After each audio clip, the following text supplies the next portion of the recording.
예, 기도하겠습니다. 은혜로우신 아버지 하나님, 주님의 사랑에 감사를 드립니다. 이번 학기 동안 하나님께서 삐값 주고 사신 이 교회의 교리에 대해서 공부했습니다. 주님께서 가르쳐 주신 대로 저희들 모두가 다 이 신약 교회 안에서 자신의 영적 선물을 가지고 이 교회를 세울 수 있는 그런 시대가 될 수 있도록 주님께서 붙들어 주시기를 온전히 의탁을 드립니다. 이 시간 주님께서 붙들어 주셔서 약속하신 모든 순간 인도하여 주시고 기록된 말씀을 통해서 교회를 더 깊이 아는 그런 복으로 인도해 주시기를 주님께 온전히 의탁드립니다. 존귀하신 예수님의 이름으로 기도드렸습니다. 아멘. 우리 고린도전서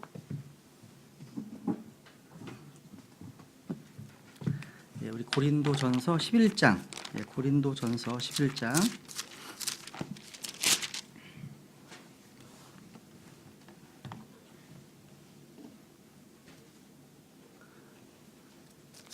11장 우리 23절부터 한번 우선 읽어보고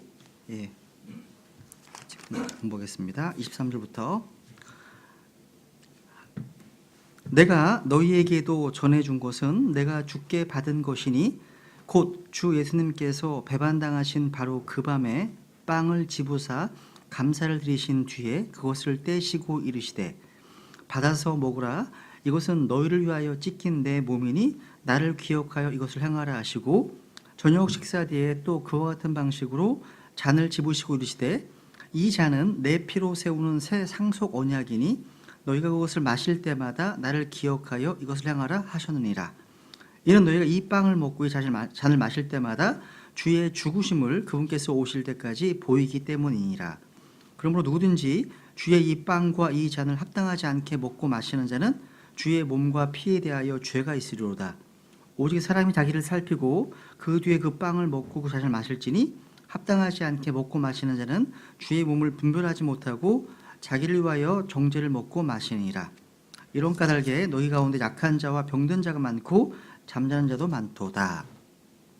신약에서요, 이 주의 만찬에 대해서 언급한 곳은 마태복음 26장, 또 마가복음 14장, 누가복음 22장에 있는 복음서의 내용하고요. 그리고 바울이 쓴 고린도 전서에 나올 뿐입니다. 이게 전부예요. 바울은 이 고린도 전서에서 주의 만찬 관련해서 심각한 무질서함에 대해서 교회를 꾸짖고 있습니다. 책망하는 내용입니다. 그죠? 주께서 배반당하시던 그 밤, 그러니까 주의 만찬에 있었던 그 저녁밤, 여러분 마가의 다락방에서 제자들은 주님과 함께 유월절 어린 양을 먹었습니다. 그죠? 주께서는 마치 종처럼 허리에 수건을 두르시고 제자들의 발을 씻어 주셨습니다. 그리고 함께 식사를 하시고 빵을 쪼개고 포도주 잔을 나누셨습니다. 그리고 좀 긴 다락방 강론, 다락방 설교가 있었습니다. 예수님께서는 자신의 죽으심과 부활에 대해 선포하시고 다 같이 함께 찬송가를 부르신 후에 겟세마네 동산으로 올라가셨습니다. 사도 바울은 이날을 주님께서 배반당하시던 바로 그 밤에라고 언급하고 있습니다. 주님께서 이 신약 교회에 명령하신 두 가지 규례는 바로 지난주에 공부했던 침례 그리고 또 주의 만찬입니다. 침례는 죽음, 장사 지냄, 부활을 나타내죠. 주의 만찬 역시 주님의 죽으심을 보여주는 겁니다. 무슨 얘기냐? 신약 교회는요 언제나 주 예수 그리스도의 죽으심을 그 근거, 바탕에 두고 있다는 사실이에요. 주님께서 제자들과 식사를 마치신 행하신 만찬은 주님의 살과 피에 대한 진리, 그러니까 죽음으로 맺은 새 언약, 유언에 대한 선포입니다. 옛 언약이 어린 양의 피로 시내산에서 선포되고 체결되었다면 이 새 언약은 마가 다락방에서 예수님의 피로 선포되고 체결되었습니다. 즉 죽음으로 맺은 언약, 즉 피로 세워진 언약이기 때문에 이것을 성경은 유언이라고 테스트먼트라고 하는 겁니다. 그래서 구약은 옛 유언, 신약은 새 유언. 다 죽음과 연관되어 있죠. 그죠? 그래서 여러분 복음서의 기자들을 제외하고 성경에서 주의 만찬에 대해서 기록한 유일한 사람이 바로 바울이라는 겁니다. 그래서 여러분 바울이 했던 이 서신서 이외에 주의 만찬에 대한 기록은 전혀 나오지 않습니다. 바울은 침례와 더불어서 주의 만찬을 고린도 교회에 전해주었고 고린도 교회는 이 일들을 잘 준행했습니다. 그래서 칭찬했습니다. 여러분 교회에는 유대인들과 달리 지켜야 될 절기가 없습니다. 모여야 할 성전도 없습니다. 요즘 추수감사절이라고 굉장히 여기저기서 막 얘기 오거든요. 뭐 문자도 오고. 그런 절기가 없어요. 교회에. 우리가 거룩하게 구별해야 될 날이나 달이나 안식일도 없습니다. 바울은 신약교회에 어떤 절기나 어떤 행사나 어떤 그런 것도 전해주지 않았습니다. 로마 천주교는요, 자신들이 임의로 뭔가를 만든 절기가 있어요. 이런 절기들을요, 교회법으로 선포했습니다. 아예요. 교회법으로. 바울이 고린도 교회에 전해준 주의 만찬은 바울 스스로 고안하거나 유대교에 있는 어떤 전통을 차용한 게 아니라 말씀대로 주께 받은 것이니, 주께 받은 겁니다. 주께 받은 것이니. 그죠? 그러니까 이 말씀은 바울이 주님께 받은 것만을 전해주었다는 말입니다. 그죠? 오늘날의 여러 교회들이 실행하는 의식들은 대부분 로마 캐톨릭의 영향하에서 나온 것이지 이 말씀에 성경의 근거를 두고 있는 것이 아닙니다. 그래서 여러분, 두 개의 바벨론이라는 책을 읽으신 분들은 아시겠지만 유보와 세례는 이교도의 관습과 어떤 의식에서 나온 겁니다. 그것은 교회에서 행하는 침례식과 하나가 상관이 없어요. 또 천주교 미사, 또 이것 다 마찬가지입니다. 이교도들의 의식이 맞습니다. 크리스마스, 부활절, 뭐 고난주간, 사순절 다 모두가 다 이교도들의 전통과 의식에서 나온 겁니다. 사람들의 전통이 헛된 것들이라는 겁니다. 바울은 이런 것들을 우리에게 전해주지 않았습니다. 바울이 교회에게 전해준 것은 침례와 주의 만찬 뿐이고 이것을 주님께 받은 겁니다. 그럼 이제 정리해 보겠습니다. 첫 번째, 주의 만찬이 무엇인지 용어부터 한번. 성경에는 세 가지 용어들이 나와요. 첫 번째는 앞에 보세요. 10장 16절. 고린도전서 10장 16절 보면 커뮤니언이라는 말 나옵니다. 주의 만찬의 용어인데 보세요. 우리가 축복하는 축복의 잔은 그리스도의 피와 함께 참여하는 것이 아니냐. 우리가 떼는 빵은 그리스도의 몸에 함께 참여하는 것이 아니냐. 여기 보면 축복이라는 단어와 피라는 단어가 같이 나오죠. 같은 어원입니다. 블러드나 블레싱이 같은 어원이에요. 그래서 피를 통해서 모든 축복이 전해지는 겁니다. 그죠? 우리가 축복하는 축복의 잔은 그리스도의 피에 함께 참여하는 것이 아니냐. 이 커뮤니언 단어 밑줄 치세요. 함께 참여한다. 이 단어는요, 뭐 교제한다, 함께 참여한다, 공통된 생명을 나눈다 이런 뜻입니다. 그러니까 이 커뮤니언은요, 소수의 그룹들만이 아닌 구원받은 성도들 모두가 다 나누고 함께 참여하는 거예요. 그래서 17절에 보면 우리가 많아도 한 빵이요 한 몸이니 이는 우리가 다 구원받은 성도들 다 그 한 빵에 참여하는 자들이기 때문이라 말씀합니다. 그죠? 그러니까 부활하신 주님과 지체들이 서로 함께 교제를 나눈다? 우리의 특권입니다. 특권인 거예요. 함께 나누는 겁니다. 그 다음에 여기 아래 또 보시면 21절 주의 상 The Lord's Table이란 말 나옵니다. 21절 보시면 너희가 주의 잔과 마귀들의 잔을 겸하여 마실 수 없으며 주의 상과 마귀들의 상에 겸하여 참여하는 자가 될 수 없느니라. 그러니까 주의 상 이런 표현이 있습니다. 주님께서 먼저 만찬을 제정하셨던 곳은 상에서였어요. 상에서 주님께서는요, 먼저 빵을 떼시고 잔을 돌리셨습니다. 상은 우리에게 교제를 상기시켜줍니다. 상, 테이블. 서로 교제하는 거예요. 그래서 상에 앉은 자들은 서로 같은 음식에 함께 참여하잖아요. 그래서 아까 커뮤니언, 또 주의 상. 그 다음에 하나, 11장 20절. 11장 20절. 여기 명확하게 주의 만찬이란 말 나옵니다. 주의 만찬. 20절 보시면 그러므로 너희가 한 곳에 함께 모일 때 이것이 주의 만찬을 먹는 것이 아니니 주의 만찬 얘기하죠. 그죠? Lord's Supper입니다. 주의 만찬. 그러니까 주님께서 십자가에 못 박히시기 전날 밤에 예수님께서는 제자들과 함께 저녁 식사를 나누셨습니다. 이 저녁 식사 후에 예수님께서는 빵과 잔을 제정하셨죠. 그래서 주의 만찬이라는 용어를 사용하는 거예요. 그죠? 커뮤니언, 주의 상, 주의 만찬 세 단어. 그런데 이것 말고 성경은요, 인간이 만든 용어들에 대해서는 언급하고 있지 않습니다. 예를 들어서 미사, 메스, 성경에 없습니다. 또 홀리 커뮤니언, 이걸 이제 천주교에서는 성만찬이라고 부릅니다. 우리는 성만찬이라는 말을 안 씁니다. 주의 만찬을 쓰죠. 성가대라는 말 안 씁니다. 찬양대라는 말 쓰죠. 그죠? 이게 다 캐톨릭적 개념이거든요. 그리고 무슨 성체, 성사, 유카리스트 이런 것 안 씁니다. 그러니까 우리도 이런 용어를 사용하지 않도록 주의할 필요가 있겠죠. 여기 또 11장 2절에 보세요. 이 주의 만찬은 교회에 주어진 규례입니다. 규례. 11장 2절 보면 형제들아 모든 일에서 나를 기억하고 또 내가 너희에게 규례들을 전해준 대로 그것들을 지킴으로 이제 내가 너희를 칭찬하노라 얘기하죠. 23절 이 규례들이 뭐냐? 그죠? 내가 너희에게 전해준 것은 이 규례들을 전해준 거예요. 이게 뭐예요? 주의 만찬입니다. 주의 만찬. 그죠? 침례와 더불어서. 그래서 우리가 주의 만찬에 참여할 때 우리는 먼저 11장 24, 25절을 보면 반복해서 언급되는 표현이 뭐예요? 나를 기억하여서 향하라. 나를 기억하라고 말씀하시면 기억하라고 말씀하시는 거죠. 그러니까 주의 만찬을 행해서 주님을 기억하는 겁니다. 그리고 26절에 보면 이는 너희가 이 빵을 먹고 이 잔을 마실 때마다 주의 죽으심을 그분께서 오실 때까지 보이기 때문이라. 그러니까 주의 죽으심을 나타내 보이는 겁니다. 목적이요. 그러니까 주의 만찬은 주님의 죽으심으로 시작해서 주님이 오실 때까지 행하시는 한시적인 규례입니다. 그 여러분 클랜스 라킨 목사님 쓰셨던 새벽 길리에 보시면 그런 그림이 있죠. 구약에는 제단이 있고 신약에는 테이블, 상이 있어요. 상이 있습니다. 신약 성도들의 교제에는 언제나 상이 있습니다. 교회에서 만나든지 밖에서 만나든지 간에 그죠? 항상 상이 있는 거예요. 우리 상이 않습니다. 식탁은요 만남과 교제의 장소입니다. 식탁에 놓인 빵과 잘 한번 생각해 보세요.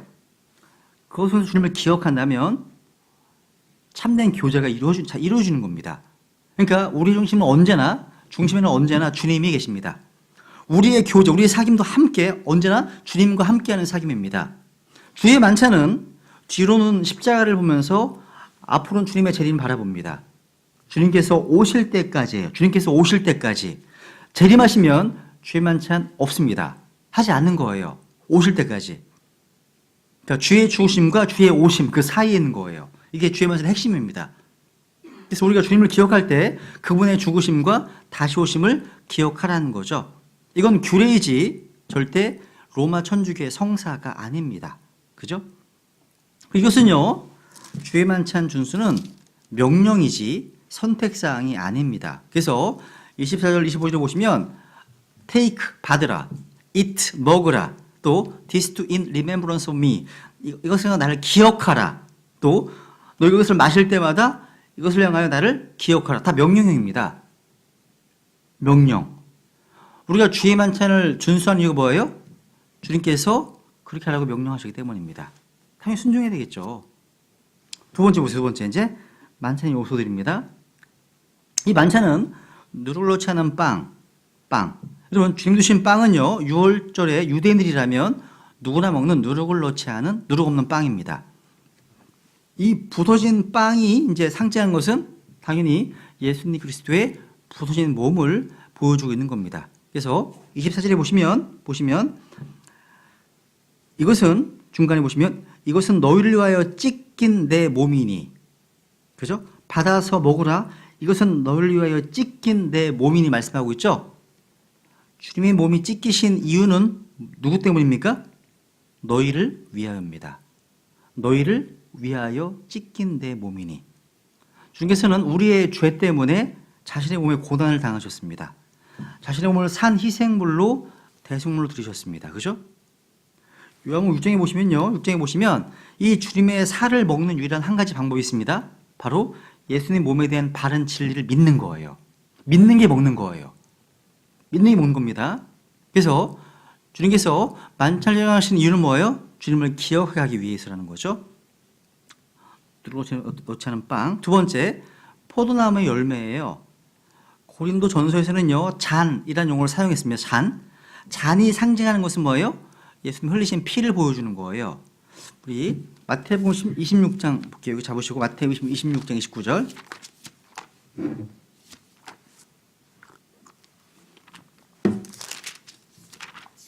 마태복음 26장 29절.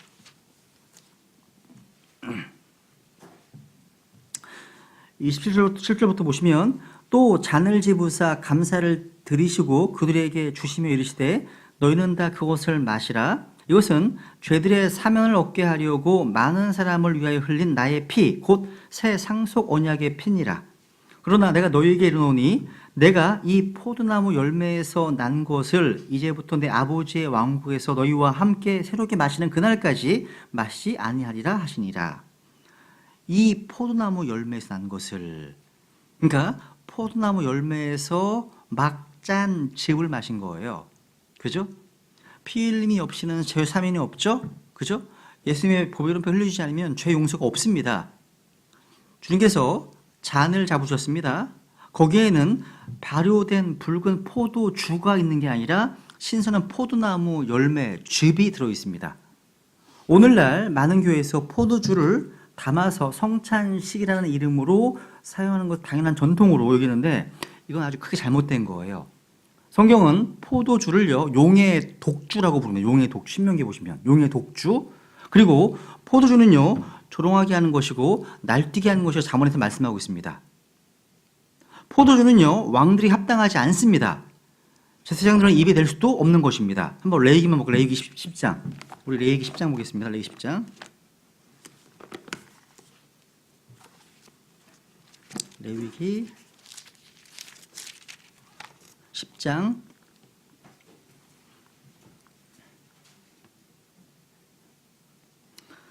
8절. 주께서 아론에게 말씀하여 이르시되 너나 혹은 너와 함께한 내 아들들이 회중의 성막에 들어갈 때에는 포도주나 독주를 마시지 말라. 그리하여야 너희가 죽지 아니하리니 그것은 너희 대대로 영원한 법주가 될지니라. 여기 위에 보시면 1절부터 17절까지 보시면 나답과 아비후가 죽임을 당합니다. 근데 포도주나 독주를 마시는 것과 연관되어 있기 때문에 바로 연결되어 있는 거예요. 제사장들은 성막에 들어갈 때 전혀 포도주를 마실 수 없습니다. 그죠? 입에 댈 수 없다는 거죠. 그런데 우리의 대제사장이신 예수 그리스도께서 포도주를 마신 후에 자신을 거룩한 희생물로 드린다는 것 상상할 수 없는 일이에요. 없는 겁니다, 여러분. 주님이 잡으신 잔은 포도즙입니다. 유대에서 포도즙, 포도주스는 일상생활의 음료수입니다. 여러분, 빵과 술, 빵과 음료수, 뭐가 더 잘 어울려요? 빵과 음료수지. 빵과 술이 아니라, 그죠? 그런 얘기 있잖아요, 여러분. 이 우스갯소리가 팩트인지 모르겠어요. 형제교회에서는요, 브레드린 모임이 형제교회라는 게 있잖아요. 거기는 이런 잔으로 돌아가요. 이 큰 잔에다가 꽉 차 있습니다. 그래서 앞에서 쭉 돌아가는 이렇게. 그래서 먹고 닦고 먹고 딱 이렇게 돌아가거든요. 성경에 잔이 나오니까 그렇게 하는 거예요. 근데 재미난 게 앞에는 주로 이제 엘더 장로들이 앉아 있거든요. 장로님들이 기회 아니야 기회 이게. 그러니까 이게 먹는 소리가 꿀꿀 들린대요. 그래서 맨 뒤에 가면 한 방울 두 방울밖에 안 남는다는 거죠. 농담이에요. 이런 얘기 누가 하시더라고. 근데 농담인 것 같기도 한데. 이 포도 주니까 취하시 얼굴이 빨개지는 거예요. 점심시간 때. 그럼 안 되겠죠? 그죠? 어쨌거나 성경 어디에도요, 발효된 포도주를 주의 만찬의 한 부분으로 언급하고 있지 않다는 거죠. 그래서 여러분, 알코올성의 발효된 와인은 누룩이 발효된 결과죠. 성경에서 누룩은 죄를 상징하잖아요. 죄를. 그죠? 그래서 알코올성의 와인하고 누룩을 넣은 빵이라면 이게 어떻게 흠도 없고 점도 없는 하나님의 아들을 상징할 수 있겠습니까? 상징이 안 되죠. 그죠? 뭐 이런 얘기는 많이 들으셨기 때문에 그냥 제가 넘어가겠습니다. 세 번째. 그러면 이제 오늘날 신약교회가 이 주의 만찬을 얼마나 자주 행해야 될까? 주님께서는요, 구원받은 성도들에게요, 얼마나 자주 주의 만찬을 행해야 되는지 말씀하지 않으셨습니다. 다만 여기 다시 보세요. 고린도서 11장에 다시 보시면 11장 여기 26절 보시면 26절만 보세요. 25절 26절 두 번 반복해서 나오네요. 25절 보시면 저녁 식사 뒤에 또 그와 같은 방식으로 잔을 집으시기 이르시되 이 잔 내 피로 세우는 새 상속 언약이니 그다음에 너희가 그것을 마실 때마다 as of as 돼 있죠. 밑줄 마실 때마다고요. 26절 이런 너희 이 빵을 먹고 이 잔을 마실 때마다 as often as 나오죠. 그죠? 밑줄 치세요. 그러니까 그냥 마실 때마다, 잔을 마실 때마다 이렇게만 되어 있어요. 근데 얼마나 자주 행해야 되는지 말씀하지 않으셨습니다. 어떤 교회들은요, 주의 만찬을 매주 실시하기도 하고, 형제교회처럼 어떤 교회는 반기에 한 번, 어떤 교회는 분기에 한 번 실행하는 교회가 있고, 매달 실행하는 교회도 있습니다. 실시교회는 매달 한 번씩 실행하잖아요. 그죠? 배단심도교회는 분기에 한 번 실행합니다. 이것은 지역교회에서 목회자와 회중들이 정하면 되는 거예요. 이걸 가지고서 꼭 이렇게 해야 한다, 이렇게 판단해서 안 된다는 거죠. 다만 이 횟수와 관련해서 신약교회들이 좀 피해야 할 두 가지 위험 요소가 있습니다. 뭐냐? 만찬을 너무 자주 행하는 거예요. 너무 자주 하다 보면 의미를 잃어버릴 수 있어요. 매너리즘? 형식주의에 빠질 수 있다는 거죠. 어떤 일이든 간에 너무 자주 행하다 보면 하나의 형식이 될 수 있습니다. 왜 하는지, 뭘 하고 있는 거지? 그러니까 습관적으로 될 수 있다는 거죠. 위험입니다. 또 한 가지, 주의 만찬을 또 자주 행하지 않는 위험성이 있습니다. 주의 만찬을 자주 하지 않으면 우리는 그 축복의 잔, 축복을 상실하게 됩니다. 제도권의 대형 교회들은 보니까 큰 교회들은요, 1년에 딱 한 번만 정도 하는 게 일반적으로 하는데, 그것은 우리 주님의 죽으심을 기억하고 그것을 as oft as, 그러니까 좀 종종 행하라고 말씀하신 주님의 명령에 순종하지 않는 것이라고 할 수 있습니다. 그래서 우리는 주의 만찬의 복을 놓치지 않으면서 그 만찬의 의미를 잃지 않는 범위 안에서 실행하면 되는 거예요. 그 교회에서 결정하면 되는 거예요. 교회에서. 그죠? 그리고 마지막으로, 그러면 주의 만찬이요, 믿는 성도들로 하여금 네 가지를 바라보게 하는데, 이것만 하고 마치겠습니다. 첫 번째, 뒤를 바라봅니다. 십자가. 주의 만찬은 십자가를 되돌아보게 해줍니다. 주님께서 자신의 죄 없는 몸을 들이시고 자신의 보배로운 피를 흘리셔서 나를 위해서, 우리를 위해서 구속을 이루신 것을 바라보고 기억하게 하는 겁니다. 그걸 기억하는 겁니다. 뒤를 바라보는 겁니다. 두 번째, 주의 만찬은 위를 바라보는 겁니다. 현재 나의 중보자로서, 나의 변호인으로서 아버지 우편에 앉으셔서 나를 위해 역사하고 계시는, 중보하고 계시는 예수님 바라보는 겁니다. 세 번째, 이 주의 만찬은요, 앞을 바라봅니다. 앞을. 예수님 바라보는 겁니다. 내가 구원받은 날, 내 안에서 시작하신 그 구원의 위대한 사역을 완성할 그날 기대하게 되는 겁니다. 여러분, 구원은요, salvation past, 과거적 구원이 있고 salvation present, 현재적 구원이 있고 salvation future가 있어요. 프로스펙트 괜찮습니다. 미래 구원이 있습니다. 이게 있어요. 그래서 여러분, 구원은 구원받았고 구원받고 있고 받을 것 다 성경적입니다. 다 있는 거예요. 그러니까 주의 만찬은 이 세 개를 다 기억하는 거예요. 다시 오심으로 죄의 존재 자체로부터 구원하실 예수님을 기다리는 겁니다. 기대하는 겁니다. 바라보는 거예요. 바울은요, 구원받은 성도들이요, 주의 만찬에 참여할 때 주님의 죽으심을 주님께 다시 오실 때까지 나타내 보이는 것이라고 증언했습니다. 언제까지요? 다시 오실 때까지예요. 그러니까 앞을 바라보게 해주는 거예요. 그래서 만찬은 십자가를 뒤로 바라보고 앞으로는 주님의 다시 오심을 바라보는 거예요. 네 번째, 마지막, 안을 바라보는, 안을, 자기 속을 바라보는 거죠. 여기 아래 모습에 한번 보시면 주님께서 내 안에서 행하고 계신 것을 바라보는 거예요. 여기 27, 18절 볼까요? 27, 18절. 그러면 누구든지 주의 이 빵과 이 잔을 합당하지 않게 먹고 마시는 자는 주의 몸과 피에 대하여 죄가 있으리로다. 오직 사람이 자기를 살피고 그 뒤에 그 빵을 먹고 그 잔을 마실지니 합당하지 않게 먹고 마시는 자는 주의 몸을 분별하지 못하고 자기를 위하여 정죄를 먹고 마시니라 말씀하십니다. 그러니까 이 주에만 참여하는 성도는요, 자기 자신을 살펴보고 자기 자신을 31절에 판단하며, 그러니까 판단하는 것, 자신을 판단하고 모든 죄들을 고백해야 됩니다. 이게 합당한 자세예요. 그러니까 자신을 살펴본다는 건 뭐예요?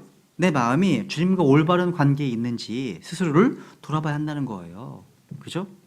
어렵지 않습니다. 이렇게 주의 만찬을 지키는 것은요, 사람들 전통이 아닙니다. 그것은 주님께서 제정하시고 정하신 겁니다. 경배에 있어 아주 중요한 부분이라는 거죠. 이것은 진지한 자기 성탈 없이 가볍게 참여해서는 안 됩니다. 하나님의 말씀의 빛 안에서 자신을 늘 살펴봐야 됩니다. 그리고 주의 만찬에 참여하는 동안 하나님과의 교회를 방해하는 곳이 있는지 살펴보고 혹시 있다면 하나님과 나 사이에 가로막히는 뭔가가 있다면 그것을 자백하고 버리라는 겁니다. 그죠? 주의 말씀은 제가 예도 많이 했기 때문에 여기까지만 하고요. 한 20분 정도만 더 드릴게요, 시간을. 20분 정도 후에부터 테스트하고 그리고 마무리하도록 하겠습니다. 한 학기 동안 수고하셨습니다. 20분 후에 45분부터 시험 보겠습니다. 55분부터겠네요. 20분이니까.